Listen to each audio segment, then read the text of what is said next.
ચલો બાળકો, આપણે લાસ્ટ લેક્ચરની અંદર દ્વિઅંગી વનસ્પતિના સામાન્ય લક્ષણો વિશેની ચર્ચા ઓલરેડી આપણે એમાં પૂર્ણ કરી ચૂક્યા છીએ. હવે દ્વિઅંગી વનસ્પતિ જે છે એને બે જૂથમાં વર્ગીકૃત કરવામાં આવે છે. તો એ વર્ગીકરણ વિશેની આપણે ચર્ચા કરીએ. હવે દ્વિઅંગી વનસ્પતિને બે જૂથમાં વર્ગીકૃત કરવામાં આવે છે.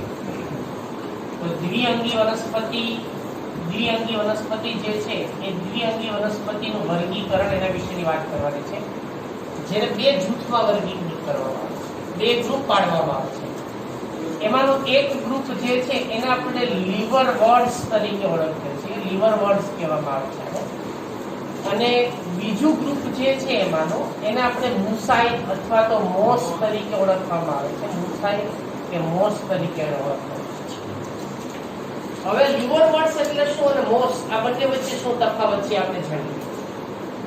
સામાન્ય રીતે રોથમેલર નામના વૈજ્ઞાનિકના વર્ગીકરણ મુજબ, રોથમેલર નામના એક વૈજ્ઞાનિક છે, એમણે દ્વિઅંગી વનસ્પતિનું વર્ગીકરણ આપવામાં આવ્યું છે. એ વર્ગીકરણ મુજબ દ્વિઅંગી વનસ્પતિને ત્રણ જૂથમાં વર્ગીકૃત કરવામાં આવે છે. રોથમેલર નામના વૈજ્ઞાનિકના વર્ગીકરણ અનુસાર એને ત્રણ ગ્રુપમાં વર્ગીકૃત કરવામાં આવે છે. આ તમારે ટેક્સ્ટબુકમાં હશે નહીં, માત્ર તમારી જાણ માટે તમને સમજાવું છું કે રોથમેલરે ત્રણ જૂથ પાડેલા છે. એક જેને કહેવાય હિપેટિકોપ્સિડા, બરાબર. આ જે હું વાત કરું છું એ રોથમેલર નામના વૈજ્ઞાનિક, રોથમેલર આ વૈજ્ઞાનિક જે છે વૈજ્ઞાનિક દ્વારા એના ત્રણ જૂથ જે છે એનું વર્ગીકરણ કરવામાં આવેલું છે. ત્રણ ગ્રુપમાં વર્ગીકૃત કરવામાં આવેલી છે. એમાં પહેલું ગ્રુપ જે છે એમાંનું જેને આપણે કહીએ છીએ હિપેટિકોપ્સિડા, બરાબર. આ એનું પહેલું ગ્રુપ છે. બીજું ગ્રુપ છે એની અંદરનું જેને કહેવામાં આવે છે બ્રાયોપ્સિડા, અને ત્રીજું ગ્રુપ જે છે એને મુસાઈ નામ આપવામાં આવેલું છે. તો હવે અહીંયા જે હિપેટિકોપ્સિડા છે એને લીવર વર્ડ્સ ગણવામાં આવે છે, બરાબર. હિપેટિકોપ્સિડાને લીવર વર્ડ્સ ગણવામાં આવે છે અને બ્રાયોપ્સિડાને હોર્ન વર્ડ્સ ગણવામાં આવે છે, બરાબર. તો અહીંયા આ લીવર વર્ડ્સ છે, લીવર વર્ડ્સ, અને આ જે છે એને હોર્ન વર્ડ્સ ગણવામાં આવે છે, હોર્ન વર્ડ્સ, અને આને મોસ ગણવામાં આવે છે.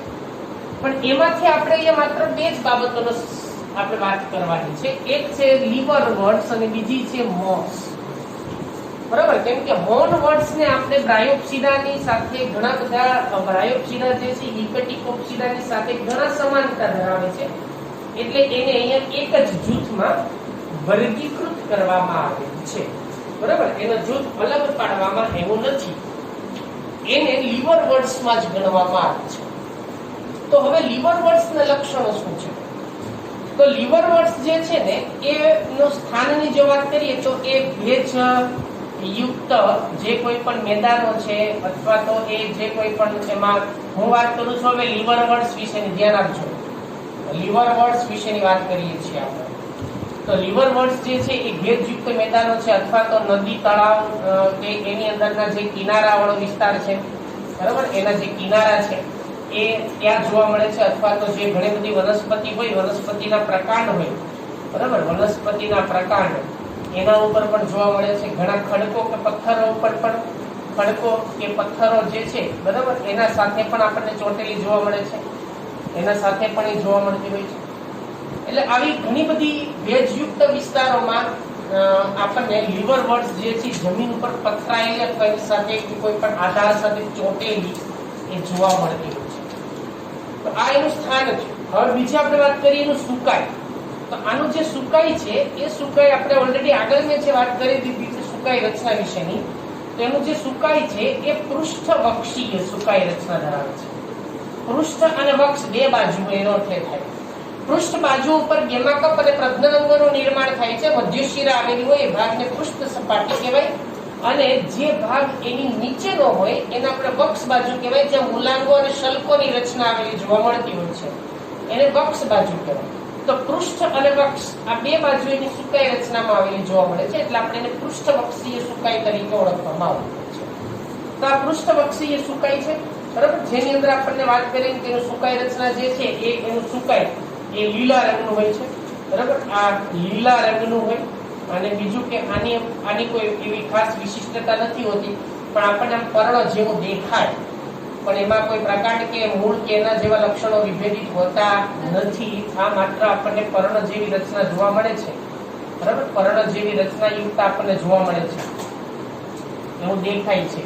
બીજું કે આની અંદર આપણને જે સુકાઈ જે છે એ સુકાઈની વાત છે. હવે એની અંદર આપણને મૂલાંગોની હાજરી જોવા મળે છે, એટલે મૂલાંગો જે છે પર્ણ જેવી રચના યુક્ત સુકાઈ, અને બીજું એની અંદર મૂલાંગો એ જોવા મળે છે. એટલે કે સુકાઈ રચના હોય ને મૂલાંગો હોય, બરાબર. આ પ્રકારની રચના જે છે એ એની ઉપર આપણને જોવા મળે છે. આ બીજી વસ્તુ, કેટલીક વિકસિત પ્રકારની જો લીવરવર્ટ્સની અંદર સમાવિત જે વનસ્પતિઓ છે, દ્વિઅંગી વનસ્પતિઓ જે છે એ એની સુકાઈ ઉપર એટલે કે નાના અક્ષ તરીકે આમ ઉપરના ભાગે લંબાયતા હોય છે. ઘણી વખત જમીનથી ઉપરના ભાગે અક્ષ સ્વરૂપે લંબાતા હોય છે, પણ આ પ્રકાંડ જેવી રચના દેખાય પણ વાસ્તવિક રીતે છે નહીં, યાદ રાખજો, બરાબર. એટલે આ જમીન ઉપર હોય પથરાયેલા, પણ કેટલીક વખત જે અક્ષ બાજુએ આમ લંબાયેલા હોય તો એના ઉપર આપણને કેટલાક આમ એનું જે સુકાઈ હોય એ સુકાઈ અક્ષ ઉપર આમ એક લંબાયેલું હોય અને એના ઉપર આપણને પર્ણ જેવી નાની રચનાઓ જોવા મળે, પણ વાસ્તવિક રીતે પર્ણ નથી, પણ એના જેવી રચના સુકાઈ સ્વરૂપે જોવા મળતી હોય છે. તો આ રીતે પણ અમુક સુકાઈ જે છે જોવા મળે, પણ આ તો ભાગ્યે જોવા મળે. મોટા ભાગે આ જમીન ઉપર, ખડકો ઉપર, નદી ઉપર, તળાવના કિનારા ઉપર, ભેજવાળી જગ્યાએ ઉપર બધામાં આપણને પથરાયેલી કે વનસ્પતિના પ્રકાંડ કે ખડકો સાથે ચોંટેલી એની અંદર આપણને જોવા મળતી હોય છે. એટલે એ વૃક્ષોની છાલ ઉપર ને એ બધામાં આપણને ગાઢ રીતે એની સાથે આપણને ચોંટેલી જોવા મળતી હોય છે. બીજું પત્રમય સભ્યો પણ પ્રકાંડ જેવી કેટલીક પર્ણમાં આપણને જે એના પર્ણ ગોઠવાયેલા હોય એવું લાગે, પણ વાસ્તવિક રીતે પર્ણ હોતા નથી. એ સુકાઈની જ રચના છે, બરાબર. અને એના મૂલાંગોની રચના આપણને એમાં આવેલી જોવા મળતી છે. બીજી આપણે જો વાત કરીએ તો પ્રજનન વિશેની વાત કરીએ. મેં તમને આગળ વાત કરી હતી કે આની અંદર જે વાનસ્પતિક પ્રજનન છે, બરાબર. વાનસ્પતિક પ્રજનન, એ વાનસ્પતિક પ્રજનન કુડમલી દ્વારા થાય. કુડમલી એટલે જેને આપણે ગેમાકપ એવું નામ આપ્યું હતું, કુડમલી. આ ગુજરાતી શબ્દ છે પ્યોર, આનો કુડમલી યાદ રાખવું એના કરતા આપણે ગેમાકપ શબ્દ થોડોક વધારે ઝડપથી યાદ રહી શકે એવો છે. ગુજરાતીમાં કુડમલી કહેવાય.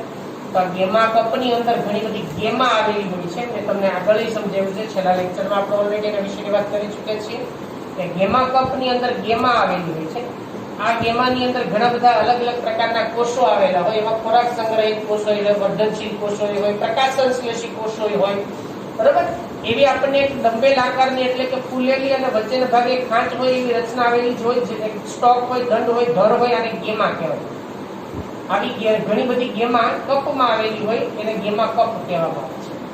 આ ગેમા આમાંથી છૂટી પડે, મુક્ત થાય, અથવા તો ગેમા કપ જે છે એના સુકાઈ ઉપરથી મુક્ત થાય, જમીન ઉપર આવે અને એનું યોગ્ય પરિસ્થિતિમાં એનું અંકુરણ થાય, અને અંકુરણ થાય પછી એમાંથી નવા સુકાઈનું નિર્માણ થાય, એમાંથી નવું સુકાઈ બને છે. તો આ રીતે ગેમાકપ એ વાનસ્પતિક પ્રજનન તરીકે પણ આપણને જોવા મળે છે. એના દ્વારા આપણને જે કુડમલી અથવા તો ગેમા જે છે એનું અંકુરણ થાય પછી એમાંથી નવા સુકાઈનું નિર્માણની પ્રક્રિયા આપણને એની અંદરથી જોવા મળતી હોય છે. આ કુડમલી એ લીલા રંગની હોય, બહુકોષીય હોય અને એ ઘણી બધી અલિંગી કલિકા તરીકે જોવા મળતી હોય. જેમ આપણે વનસ્પતિમાં કલિકાઓ હોય એમ આ એક પ્રકારની ગેમા જે છે એ અલિંગી કલિકા છે, બરાબર. અલિંગી કલિકા છે. મેં કીધું એમ કે એમાં ઘણા બધા કોષો આવેલા હોય એટલે લીલા રંગનું હોય, કેમ કે હરિતદ્રવ્ય હોય, ખોરાક સંગ્રહ રચના હોય, બધું જ હોય. લિંગી પ્રજનન વિશે આપણે બધા જાણીએ છીએ કે લિંગી પ્રજનનની જો વાત કરીએ એની અંદર તો નર અને માદા બંને સુકાઈ અલગ અલગ પણ હોઈ શકે છે અને બંને પ્રજનન અંગો એક જ સુકાઈ ઉપર પણ ઉત્પન્ન થઈ શકે છે, બરાબર. યાદ રાખજો, નર કે માદા પ્રજનન અંગો જુદા જુદા સુકાઈ ઉપર પણ ઉત્પન્ન થાય, એટલે કે એક નર સુકાઈ હોય, બીજું માદા સુકાઈ હોય. બીજી વસ્તુ, એક જ સુકાઈ ઉપર નર પ્રજનન અંગ, નર પૂજન્યધાની અને સ્ત્રીજન્યધાની પણ એક જ સુકાઈ ઉપર પણ જોવા મળી શકે છે. એટલે બે પ્રકારની રચના લિંગી પ્રજનન અંગોમાં બનાવે છે. આપણે લિંગી પ્રજનન અંગોની અંદર આપણે વાત આગળ કરી છે કે લિંગી પ્રજનન અંગોની અંદર પૂજન્યધાની, સ્ત્રીજન્યધાનીનું નિર્માણ થાય છે. એ તો ઓલરેડી આપણે જે આગળ વાત કરી ચૂક્યા છીએ એ જ બાબત છે કે એમાં પૂજન્યધાની અને સ્ત્રીજન્યધાનીનું નિર્માણ થાય.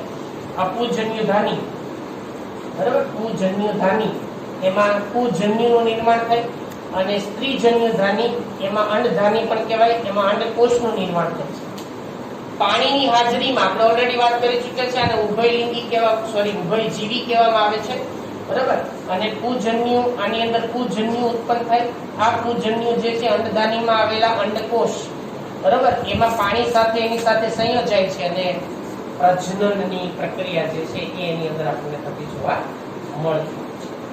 તો આ પ્રકારની જે લાક્ષણિકતા જે છે એ લાક્ષણિકતા સામાન્ય રીતે એની અંદર આપણને આવેલી જોવા મળતી છે. તો ખ્યાલ આવી ગયો એ બધાને? તો આ એની જન્યુધાનીઓ, પછી એમાંથી આપણે જે પ્રજનન અંગોનું નિર્માણ થાય, બરાબર, પ્રજનન અંગો પછી ફલનની પ્રક્રિયા થાય, ફલિતાંડ બને, એટલે બીજાણુજનક અવસ્થાની શરૂઆત થાય. બીજાણુજનક અવસ્થામાં 3 ભાગોની રચના જોવા મળે છે: પાદ, વૃંત અને પ્રાવર. હવે એ શબ્દ સમજાવું હું તમને, બરાબર. એની જે બીજાણુજનક અવસ્થા છે, આ બીજાણુજનક અવસ્થા, એ બીજાણુજનક અવસ્થા જે છે એ દ્વિકીય અવસ્થા છે, એટલે કે આ દ્વિતીય અવસ્થા છે, ગૌણ અવસ્થા છે. એમાં 3 ભાગ આવેલા હોય. એક હોય પાદ, બીજો હોય છે એની અંદર જેને આપણે વૃંત તરીકે પણ ઓળખી શકાય, વૃંત, અથવા એને પ્રાવર દંડ પણ કહેવાય, બરાબર, અને ત્રીજું છે પ્રાવર. હવે આ કઈ પ્રકારની રચના હોય એને આપણે થોડીક સમજીએ.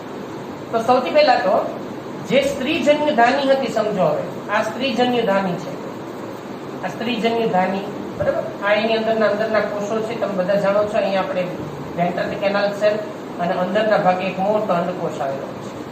હવે શું થાય? પૂજન્યુ અહીંયા દાખલ થાય, બરાબર ને? દાખલ થઈને અહીંયા પૂજન્યુ આવે, ચલિત પૂજન્યુ, દ્વિકશાધારી ચલિત પૂજન્યુ અહીંયા આની સાથે જોડાય અને ફલનથી ફલિતાંડનું નિર્માણ કરે છે. એટલે સ્ત્રીજન્ય ધાનીની અંદર જ તે એક ફલિતાંડ વિકસિત થાય છે. આ છે ફલિતાંડ, બરાબર. 2n દ્વિતીય રચના છે ફલિતાંડ. તો આ 2n રચના છે. હવે આમાંથી ને આમાંથી જ આ 3 અંગો ઉત્પન્ન થાય છે, યાદ રાખજો. જેમ આપણે સપુષ્પી વનસ્પતિમાં વાત કરી ગયા છે કે સપુષ્પી વનસ્પતિમાં છે ને, જેમ પરાગરજ જે છે એના નરજન્યુ સ્ત્રી કેસરની અંદર એના અંડક સાથે ફલન થાય ને, તો એમાંથી ફળ બને. આપણે ફળ વિશેની ભણી ચૂક્યા છીએ. તો અહીંયા પણ એ જ વસ્તુ થઈ. તો આ ફલિતાંડ છે ને, એનું હવે ધીમે ધીમે વિભાજન સમજો. તો આ ફલિતાંડનું વિભાજન થાય છે. તો અહીંયા દંડ જે છે એ આ નીચેના ભાગે આની સાથે દંડ તો જોવા મળતો જ હોય છે, બરાબર. આની સાથે દંડ તો હોય જ છે. તો હવે શું થાય? તો એમાંથી નિર્માણ થાય છે, પાદનું નિર્માણ થાય છે. એટલે કે નીચેના ભાગે સુકાઈમાં ખૂંપેલી એક રચના, આ સુકાઈ છે, આ સુકાઈ છે, બરાબર. આ એને સુકાઈનો ટુકડો છે, મેં ખાલી ટુકડો જ દર્શાવ્યો છે. આ સુકાઈના ટુકડામાં ખૂંપેલી રચના છે, એને પાદ કહેવાય. સુકાઈની અંદર ખૂંપેલી રચનાને પાદ કહેવામાં આવે છે. આનું શું કામ છે? તો કે અહીંયા પ્રકાશ સંશ્લેષી કોષો છે, એ પ્રકાશ સંશ્લેષણની પ્રક્રિયાથી ખોરાક બનાવે છે. એ ખોરાક મેળવવાનું કામ આ પાદનું છે. પહેલા છે પાદ. બીજું, પાદની ઉપરનો ભાગ, બરાબર. પાદની ઉપરનો ભાગ, આ ભાગ જેને આપણે દંડ કે ધર તરીકે ઓળખી શકાય, એને પ્રાવર દંડ અથવા વૃંત કહેવાય. વૃંત એટલે એક દંડ જેવી, ધર જેવી રચના. અને એના ઉપરના ભાગે પ્રાવર આવેલો છે. આ છે પ્રાવર. તો દંડ આ શું થયો ભાઈ? આ ભાગ શું થયો? તો કે પ્રાવર દંડનો ભાગ છે. આ વૃંત પણ કહેવાય એને, એટલે આ વૃંત છે. વૃંત અથવા એને પ્રાવર દંડ પણ કહેવાય. તો એક પાદ છે, વૃંત છે, ને આ આખી રચનાને પ્રાવર તરીકે ઓળખી શકાય. આ પ્રાવરની અંદરના ભાગે પેશીઓની, એટલે કે ઘણા બધા કોષો આવેલા હોય છે. આ કોષોને આપણે બીજાણુ માતૃકોષો તરીકે ઓળખી શકાય. આ બીજાણુ માતૃકોષોનું અર્ધીકરણ થાય. અર્ધીકરણની પ્રક્રિયા થવાને પરિણામે એમાંથી બીજાણુનું નિર્માણ થાય, બરાબર. તો આ બધા એની અંદરના બીજાણુ માતૃકોષોની રચના છે. અને આ બીજાણુ માતૃકોષોનું અર્ધીકરણ થાય. તો અર્ધીકરણ થાય પછી એમાંથી બીજાણુનું નિર્માણ થાય. તો આ છે બીજાણુ. એ અર્ધીકરણથી ઉત્પન્ન થાય. એટલે બીજાણુ એકકીય છે, એટલે આ જન્યુજનક અવસ્થાની શરૂઆતનો કોષ કહેવાય. એમ આની અંદર ફલિતાંડ જે છે, ફલિતાંડ એ બીજાણુજનક અવસ્થાનો પ્રથમ તબક્કો છે. જ્યારે જન્યુજનક અવસ્થાનો પ્રથમ તબક્કો બીજાણુ છે. આ n છે અને આ 2n છે. એટલે n અંડકોષ n છે, પૂજન્યુ પણ n છે, બે જોડાઈને 2n બનાવે છે. તો 2n રચના એટલે કોની શરૂઆત? બીજાણુજનક અવસ્થાની શરૂઆત થઈ, બરાબર. પછી ત્યાંથી પાછું અર્ધીકરણ થાય. તો અર્ધીકરણની પ્રક્રિયાને પરિણામે એમાંથી બીજાણુ ઉત્પન્ન થાય છે. તો આ એકકીય અવસ્થા છે. તો જન્યુજનક અવસ્થા એકકીય હોય છે. જન્યુજનક અવસ્થા એકકીય હોય. હવે આ બીજાણુનું અંકુરણ થાય. આ બીજાણુ જે છે એનું શું થાય? એમાંથી અંકુરણ થાય. બીજાણુના અંકુરણથી પાછું નવું સુકાઈનું નિર્માણ થાય. આ રીતે આખું નવું સુકાઈ બને. નવું સુકાઈ એટલે જન્યુજનક અવસ્થા પાછી આવી ગઈ, બરાબર. એટલે મેં તમને કીધું કે બીજાણુજનક અને જન્યુજનક એકબીજાને એકાંત કરે છે, જોવા પડે. તો આ બધા લક્ષણો જે છે એ લક્ષણો વિશે આપણે જે વાત કરી કોના કહેવાય લીવરવર્ટ્સ જે છે એની લાક્ષણિકતા કહેવાય. લીવરવર્ટ્સમાં કોનો સમાવેશ થાય છે એનું ઉદાહરણ તમારે યાદ રાખવા જરૂર છે. તો લીવરવર્ટ્સ ની અંદર આપણે જો વાત કરીએ ઉદાહરણ તરીકે, બરાબર, તો લીવરવર્ટ્સમાં રિક્સિયા જે છે, રિક્સિયા દ્વિઅંગી વનસ્પતિનો સમાવેશ થાય. રિક્સિયા છે, માર્કેન્સિયા છે, માર્કેન્સિયા, રિક્સિયા, બરાબર, એન્થોસિરોસ, એન્થોસિરોસ, આ બધાનો સમાવેશ જે છે એ લીવરવર્ટ્સ ની અંદર કરવામાં આવતો છે. તો આ લીવરવર્ટ્સ છે, રિક્સિયા છે, માર્કેન્સિયા છે, એન્થોસિરોસ છે અને લીવરવર્ટ્સ છે. તો લીવરવર્ટ્સ જે છે એના વિશેની આ વાત આપણે પૂરી કરી છે. હવે એના પછી આપણે વાત એની અંદર આગળ વધારીએ. હવે એમાં હોર્નવર્ટ્સ જે છે અથવા તો હોર્નવર્ટ્સ ની સાથે જ આપણે વાત અહીંયા પૂરી કરી છે, બરાબર. તો હવે બીજો એનો જૂથ જે છે જેને આપણે અહીંયા પાડેલું છે એને આપણે મોસ અથવા તો મુસાઈ તરીકે ઓળખીએ છીએ. તો એ મોસ કે મુસાઈ એના વિશેની ચર્ચા આપણે હવે આગળ જોશું.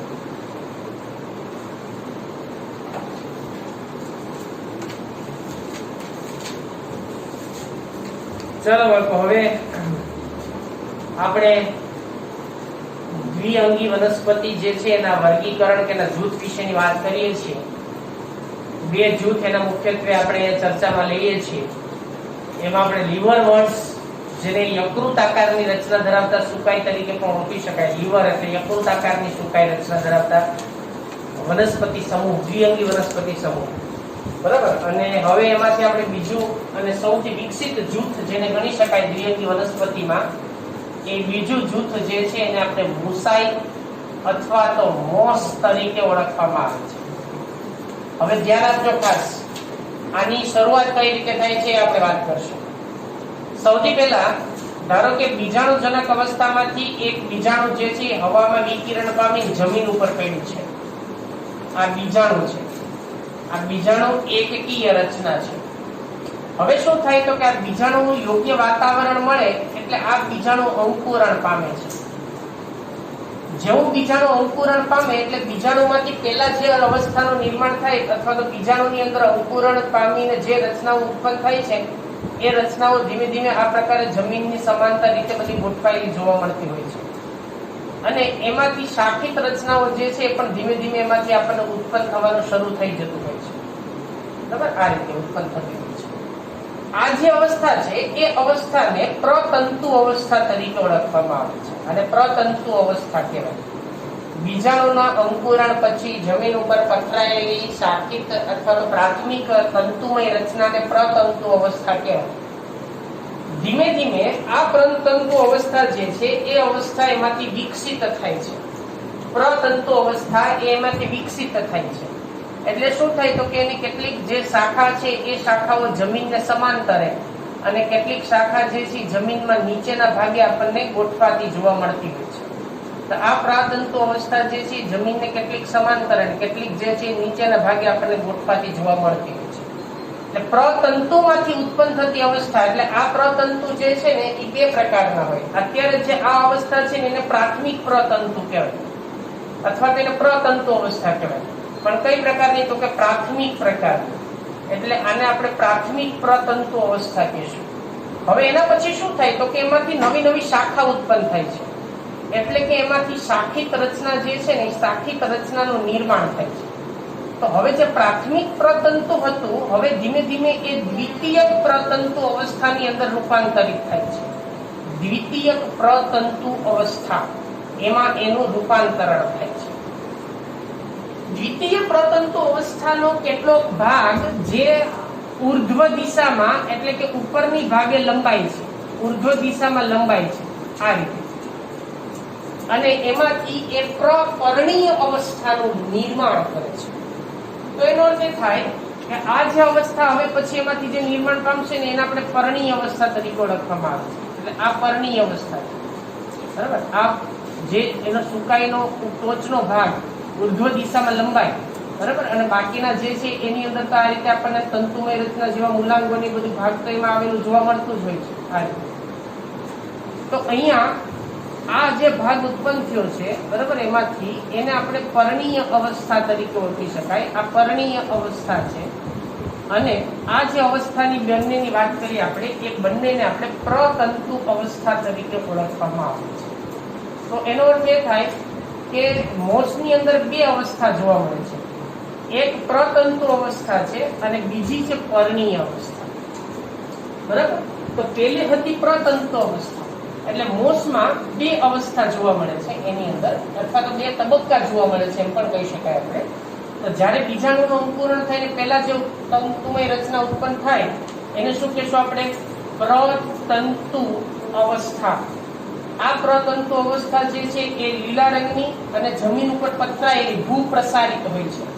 બરાબર? આ જે છે એ થોડી લીલા રંગની પ્રમાણમાં અને બીજી એ ભૂપ્રસારિત હોય છે, એટલે કે વિસરતી અવસ્થા કહેવાય. અને વિસરતી એટલે જમીન ઉપર પથરાયેલી. વિસરતી એટલે જમીન ઉપર પથરાયેલી અવસ્થા છે ને વિસરતી અવસ્થા કહેવાય. બરાબર? આ લીલા રંગની અને વિસરતી અવસ્થા છે એને જમીન ઉપર પથરાયેલી હોય છે.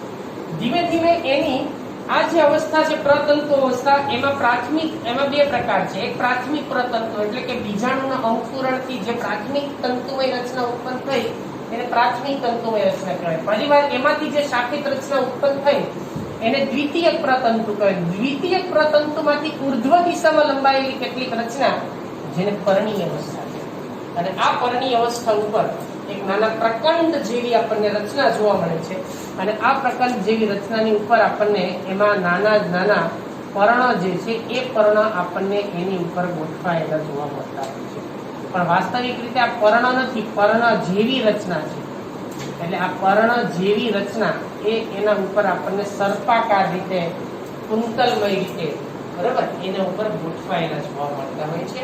તેને પર્ણીય અવસ્થા તરીકે ઓળખી શકાય. આ ભાગને આપણે જો બહાર કાઢીને દર્શાવવો હોય તો એની રચના કઈ આ પ્રકારે થાય કે આ એનો ઉર્ધ્વ દિશામાં લંબાયેલો ભાગ છે, આ એના મૂલાંગોની રચના છે. બરાબર? અને એમાંથી આ રીતે એક શાખિત રચના ઉત્પન્ન થતી હોય છે. એક ઉપરના ભાગે જાય, બીજી સાઈડમાં આ રીતે આમ શાખિત રચનાઓ જતી જોવા મળતી હોય છે.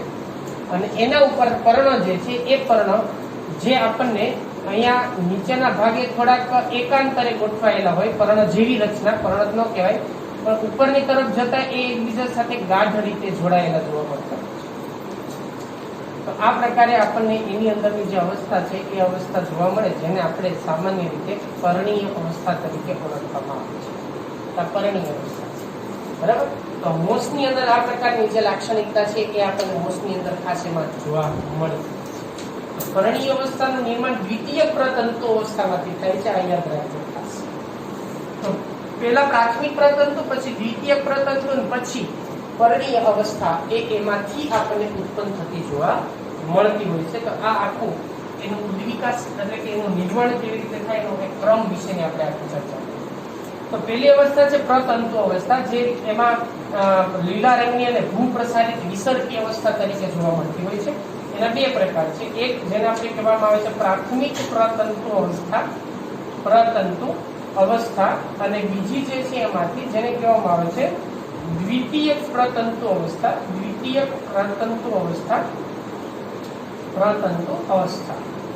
આ બે પ્રકારની અવસ્થા એમાં જોવા મળતી હોય છે.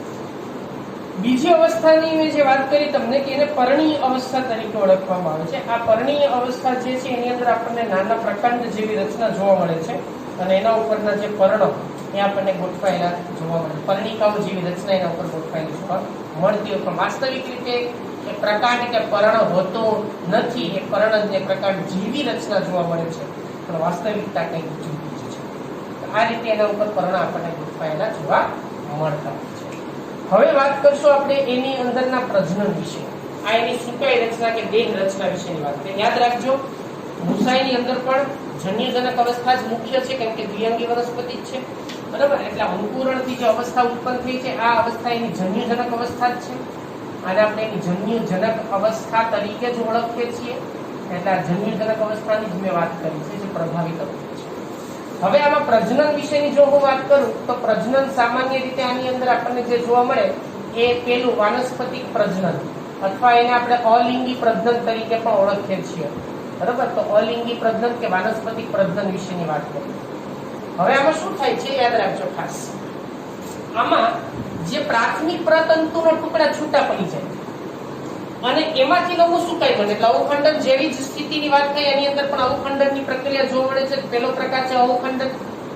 અવખંડનની અંદર શું થાય છે ભાઈ? તો કે અવખંડનની અંદર એમાં જે પ્રતંતુ છે, પ્રતંતુઓ બરાબર એ પિતૃથી મુક્ત થાય છે, પિતૃથી મુક્ત થાય અને એમાંથી એ પોતે નવા સુકાઈનું નિર્માણ કરી શકવાની ક્ષમતા ધરાવે છે. તો આને અવખંડન તરીકે જ ઓળખી શકાય, પ્રતંતુ અવસ્થા તરીકે અવખંડન જોવા મળે છે. બીજું એનો પ્રકાર છે ગ્રંથિલ. હવે આ ગ્રંથિલ એટલે શું એ સમજ્યા. ગ્રંથિલ શેમાં ઉત્પન્ન થાય? તો કે દ્વિતીય પ્રતંતુ અવસ્થામાં ઉત્પન્ન થાય. જ્યારે દ્વિતીય પ્રતંતુ અવસ્થા છે, દ્વિતીય પ્રતંતુ અવસ્થા, એ દ્વિતીય પ્રતંતુ અવસ્થાની અંદર કેટલોક એનો જે ભાગ છે, ભૂમિગત ભાગ બરાબર, એ આનો કેટલોક ભૂમિગત ભાગ જે છે દ્વિતીય પ્રતંતુનો એક ખોરાકનો સંગ્રહ કરીને કદમાં મોટો બને છે. અને શાખાઓ જે છે જમીનની નીચેના ભાગમાં જે પથરાયેલી હોય બધી એક ખોરાકનો સંગ્રહ કરીને કદમાં મોટા બને છે. આને ગ્રંથિલ કહેવાય. એટલે દ્વિતીય પ્રતંતુ અવસ્થા જે છે ને એમાં ગ્રંથિલનું નિર્માણ થાય છે. ખોરાક સંગ્રહિત રચનાઓ એમાં આપણને ઉત્પન્ન થતી જોવા મળે છે ને ગ્રંથિલ તરીકે ઓળખવામાં આવે છે. અને એ ગ્રંથિલ પિતૃથી છૂટું પડી જાય અને પાછું નવું સુકાઈનું નિર્માણ કરી શકે છે. આ પ્રકારે એની અંદર આપણને વાનસ્પતિક પ્રજનન કે અલિંગી પ્રજનન પણ એની અંદર જોવા મળી શકે છે. બરાબર. હવે બીજી વાત કરીએ લિંગી પ્રજનન વિશે. તો લિંગી પ્રજનન જે છે એમાં બરાબર, લિંગી પ્રજનન, એ લિંગી પ્રજનનની અંદર શું થાય છે આપણે સમજીએ. લિંગી પ્રજનનમાં આ જેની શાખા છે, સુકાઈની જે શાખા જે છે એની અંદરના ટોચના ભાગે, સાઈડમાં જે અહીંયા પણ એક ટોચનો ભાગ હોય અહીંયા અને અહીંયા ટોચનો ભાગ હોય, એટલે આ બંનેના જે ટોચના ભાગ છે ત્યાં આપણને જન્યુધાની ઉત્પન્ન થતી જોવા મળે છે. અને બંને જગ્યાએ અલગ અલગ જન્યુધાની ઉત્પન્ન થાય છે. ધારો કે અહીંયાથી પૂજન્યુધાની ઉત્પન્ન થાય છે બરાબર, એટલે કે એની જે પર્ણીય અવસ્થા જે છે એ પર્ણીય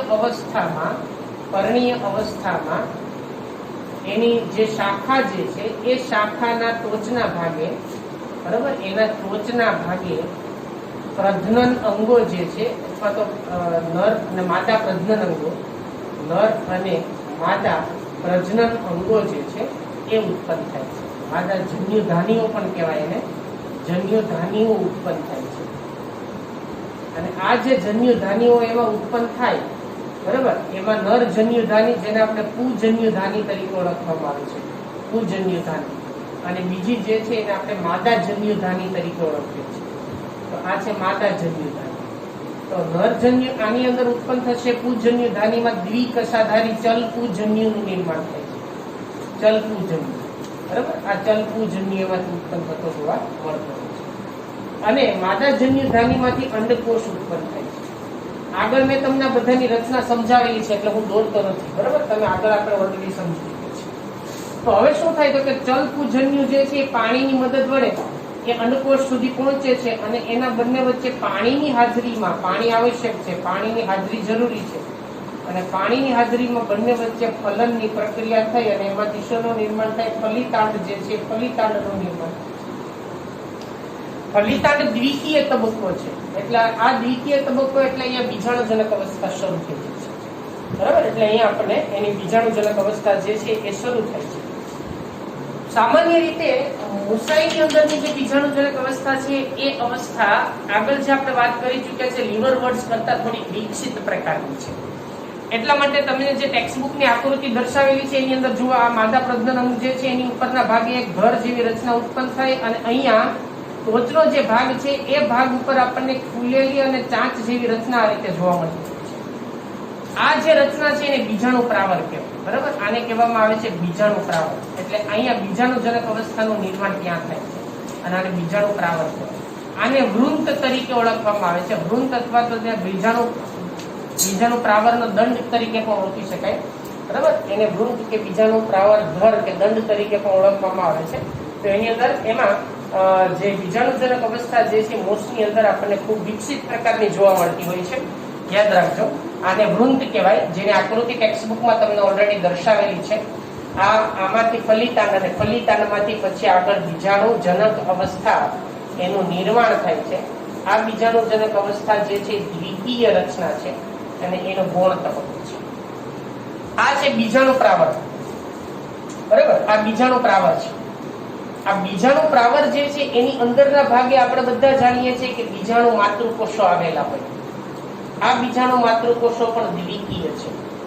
આ બીજાણુ માતૃકોષોનું અર્ધીકરણની પ્રક્રિયા થાય એની અંદર, બરાબર, એટલે એમાં થાય અર્ધીકરણ, અને અર્ધીકરણની પ્રક્રિયા થાય પછી એમાંથી બીજાણુનું નિર્માણ થાય, અને આ એકકીય હોય છે. જેવા બીજાણુ ઉત્પન્ન થાય એટલે આ બીજાણુનું હવામાં વિકિરણ થાય એટલે ફેલાય, બરાબર, એમાંથી મુક્ત થાય જન્યુધારની, એટલે કે એમાં બીજાણુ પ્રાવરનું સ્ફોટન થાય. સ્ફોટન થાય એટલે હવામાં મુક્ત થાય છે, વિકિરણ પામે છે. એટલે આ બધા બીજાણુ એ વિકિરણ પામે છે. વિકિરણ પામવું એટલે કે મુક્ત થવું, સ્ફોટન થઈને દૂર જવું, યોગ્ય વાતાવરણ મળે એટલે અંકુરણ પામે, અને અંકુરણ પામી અને ફરી વખત એમાંથી એ જન્યુજનક અવસ્થાની પ્રાથમિક પ્રતંતુ અવસ્થાનું નિર્માણ કરે, એમાંથી દ્વિતીયક અવસ્થા બને, એમાંથી પર્ણ જેવી રચના ધરાવતી પરણીય અવસ્થા બને. પરણીય અવસ્થામાં પ્રજનનાંગો ઉત્પન્ન થાય.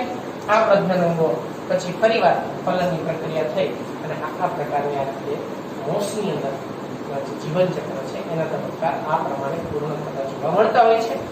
હવે આમાં કોનો સમાવેશ આપણે થઈને ઉદાહરણો તમને જણાવી દઉં, બરાબર. ઉદાહરણ ખાસ એમાં યાદ રાખવાના છે તમારે. ઉદાહરણ તરીકે મોસની અંદર આપણે જે વાત કરીએ છીએ ફ્યુનારિયા, બરાબર, ફ્યુનારિયા આને મોસ તરીકે જ ઓળખવામાં આવે છે. તો ફ્યુનારિયા જે છે એ ફ્યુનારિયાનો સમાવેશ થાય. બીજી એક છે સ્ફેગ્નમ. સ્ફેગ્નમ, આ સ્ફેગ્નમને પીટ મોસ તરીકે ઓળખવામાં આવે છે. આના વિશે હું આગળ ઓલરેડી ચર્ચા કરી ચૂક્યો છું કે સંગ્રહણ કરવા માટે કે એક્સપોર્ટ ઇમ્પોર્ટના બિઝનેસમાં ભેજ નિયમન માટે બળતણ તરીકે આપણે પીટ મોસનો ઉપયોગ પણ કરીએ છીએ. તો સ્ફેગ્નમ અને ફ્યુનારિયા મોસ, બરાબર, એ તમારે આની અંદર ઉદાહરણમાં યાદ રાખવા જરૂરી છે. તો આ રીતે આપણે અહીંયા જે મોસ અથવા જો એની અંદર બીજું પણ એક ઉદાહરણ તમને એમાં આપવામાં આવે છે પોલિટ્રિકમ, એ પણ જોઈ લઈએ. એમાં જે પોલિટ્રિકમ પણ ઉદાહરણ તમને એમાં આપવામાં આવેલું છે, બરાબર, એ પણ આપણે યાદ રાખવું તમારે ખાસ. પોલિટ્રિકમ, તો ત્રીજું ઉદાહરણ જે છે એમાંનું એ છે પોલિટ્રિકમ. પોલિટ્રિકમ ટેક્સ્ટ બુક પ્રમાણેનું ઉદાહરણ થઈ ગયા 3. ઓકે, તો આ 3 ઉદાહરણ તમારે એમાં સ્ફેગ્નમ છે, પોલિટ્રિકમ છે, ફ્યુનારિયા એટલે મોસ, આ બધાનો સમાવેશ થાય. તો અહીંયા આપણે બાળકો દ્વિઅંગી વનસ્પતિ વિશેની સંપૂર્ણ ડિટેલમાં બધી જ વાત જે છે એ આપણે પૂર્ણ કરીએ છીએ, બરાબર. ત્રિઅંગી વનસ્પતિ વિશે હવે એના પછી આગળ આપણે એમાં ચર્ચા કરીશું.